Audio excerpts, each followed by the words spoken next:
இந்த பெரிய கூட்டத்திலே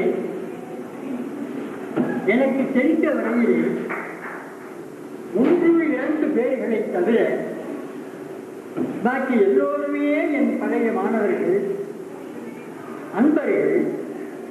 என் வழியை பின்பற்றி மண்ணுலக வாழ்க்கையிலே ஒரு விண்ணுலக வாழ்க்கையை நடத்தலாம் என்பதை அறிந்து அதற்கு நான் காட்டிய வழிகளிலே நாள் கணக்கு அல்ல, வருஷக்கணக்கிலே சாதனை செய்து பல அரிய சித்திகளை அடைந்த என் நண்பர்களைத்தான் இங்கே காண்கிறேன். ஏதோ 1-2 பேர் தான் எனக்கு புதுநிறம் தெரிகிறதே தவிர மற்ற எல்லோரும் என்னுடைய மாணவர்கள், சீடர்கள், அன்பர்கள் என்பது எனக்கு உறுதியாக படுகிறது. ஒன்றே ஒன்று என்னுடைய தவறுதான். அப்பொழுது என் மாணவர்கள் எல்லாம் சொல்வார்கள், தானே நீங்கள் இப்படியே இந்த உலகத்துக்கு எப்படி தெரியும்? ஆயுர்வேதத்தை நான் பெரிய அளவிலே கொண்டு போக வேண்டும். நான் சொல்வேன், என்ன யாருக்கு அக்கறை இருக்கோ வருத்தம், யாருக்கு அதிர்ஷ்டம் இருக்கோ கற்றும் போகுது, என்ன உலகமாக என்று சொல்லிக் கொண்டிருந்தேன். இருந்தும் இன்னும் வெளிநாடுகளிலே பல மாணவர்கள் நல்ல பயிற்சி அடைந்து நல்ல சித்தி பெற்ற மாணவர்கள் இருக்கிறார்கள். சிலோனிலே உயிரை இருக்கிறார்கள். பிரம்மகாயத்தில் யாக பூஜை செய்து சிலோனிலே இந்த கொந்தளிப்பை அடக்கி இருக்கிறார். இங்கே வருவார், வெற்றியனால் வருவார். அவர் என்னுடைய பரவாயில்லை, அவர் கடிதங்களை படித்திருக்கிறார் தெரியும். அப்படி ஆக என் மாணவர்கள் எல்லாம் சேர்ந்து, என் சீடர்கள் எல்லாம் சேர்ந்து நான் இன்னும் பல காலம் வாழ வேண்டும்.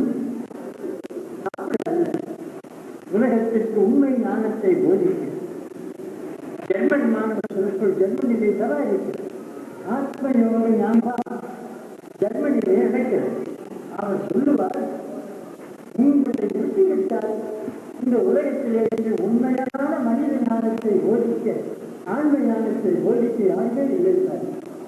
புஸ்தகங்கள் இருக்கின்றன, சாமியார்கள், கன்னியாசிகள் எல்லாம். ஆனால் நீங்கள் போதிப்பதை போதிப்பதை தவிர யார்கள் என்று சொல்லுவார். இப்பொழுது நான் மேற்கொள்ளே இருந்தபோதும் அவர் வந்து போலவே இருந்தார். முடியும் நான் போல நீங்கள் செய்தார். உணர்ச்சிகளை கட்டுப்படுத்தி, உணவை கட்டுப்படுத்தி, கொஞ்சம் காயகற்பத்தையும் செய்து கொண்டு இருந்தால் போகலாம். நான் மேற்கொள்ளே காயகற்பம் முதலில் செய்தேன். எல்லாரும் வாங்கி கொண்டு தாங்கி அதை எனக்கு சக்தி அந்த சக்தி எடுத்தேன் என்றெல்லாம் சொன்னார்கள். காயவீடு வெய்யடா, காயகற்பம் செய்யடா. தலையரை மறந்து விட்டார்கள். கண்டனை ஓட்டலில் கொடுத்து பச்சி போட்டால் நான் எல்லாம் போட்டேன். அது எழுதி ஆகினால் இதில் ஒன்று வியப்பில்லை, ஆச்சரியமில்லை. உணர்வை கட்டுப்படுத்தி, உணவை கட்டுப்படுத்தி, உலகத்தின் ஆசைகளை கட்டுப்படுத்தி வைத்துக் கொண்டால் மனுஷன் ஊராக அல்ல, இன்னும் பல காலம் வாழலாம். கீதானந்தா சொல்வார், அவர் இப்போ ப்ராமிஸ் பண்ணியிருக்கார், நெக்ஸ்ட் பர்த்டே நாங்கள் கொண்டாட போகிறோம். மெட்ராஸ்காரங்க சான்ஸ் நாங்கள் கொண்டாட போகிறோம்னு எழுதியிருக்காரு. சான்ஸ் எப்படி? ஆக என் மாணவர்களின் ஆட்சி, என் மாணவர்களின் வாழ்த்து, அவர்கள் மனமான என்னை நேரில் இருந்தாலும் அருகில் இருந்தாலும் வாழ்த்து வந்த வாழ்த்துகள் என்னை வளர்ச்சியை கொண்டிருக்கிறது என்று நான் நிச்சயமா நம்புகிறேன். அதற்கு பதிலாக நான் இதை செய்ய வேண்டும். சீடர்களே, மாணவர்களே, அன்பர்களே, நான் ஒரு வழியை கண்டேன். இது வழி அல்ல, மிக பழைய வழி. ஆண்டோர்களும் ஆண்மை ஞானிகளும் வழிகளும் கண்ட வழி. அந்த வழியிலே தடுமாறி போயிற்று. தவறான விளக்கங்கள் கொடுக்கப்பட்டு தவறி போயிற்று. அதை நாம் அனுபவமாக 12 ஆண்டுகள் விழுப்புரவாசம் செய்து நேர்முகமாக கற்றறிந்தவர். ஆகிய இந்த உலக வாழ்க்கை அல்ல, இந்த உலக வாழ்க்கையிலே தெரிந்து வாழ்க்கையை நீங்கள் அனுபவிக்கலாம் என்று அவர்களுக்கு நான் சொல்லுவேன். அந்த வழியை கற்றுத் தருகிறேன்.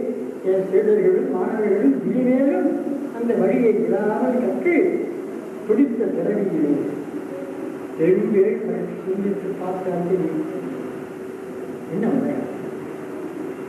ஷஷ்ய விவா ஜாயத்தை ஷஷ்ய விவா பட்சத்தை தாவரங்கள் எப்படி தோன்றி தோன்றி மறைகின்றனவோ அப்படி மனித தாவரங்கள் தோன்றி மறையும்.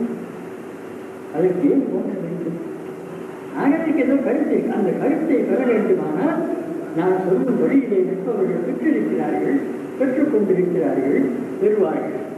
ஆக நான் இதுவரையே 2000க்கு மேற்பட்ட அன்பர்களுக்கும் குடும்பங்களுக்கும் காயத்ரி தீட்சை கொடுத்து, காயத்ரி உபாசன முறையை கற்றுக் கொடுத்து, அதிலே கொஞ்சம் சித்தி அடைந்தவுடனே காயத்ரி சாதனையை செய்யும்படி கற்றுக் கொடுத்திருக்கிறேன்.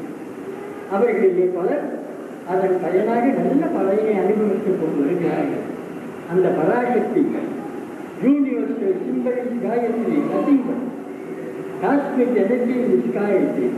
அந்த பராசக்தியை வேண்டி என்னை இவ்வளவு தூரம் 110வது ஆண்டில் உள்ளன்போடு வரவேற்று அவர்கள் உள்ளத்தை எனக்கு கொடுத்து என்னை வாழ்த்து இன்னும் வாழ வேண்டும் என்று வாழ்த்திய அவர்களை நீங்கள் மேலூறி வாழ்ந்து பராசக்தி அருளை பெற்று இந்த உலக சுகம் மட்டுமல்லாமல் பரசுகத்தையும் இந்த உலகத்தை அனுபவிக்க தெரிந்தே பராசக்தி காயத்ரி உங்களுக்கு அருள் செய்யட்டும்.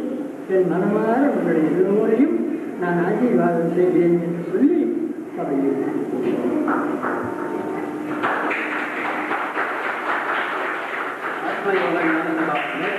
சார்பாக இந்த பொன்னாரை மாவிஜி அவர்களுக்கு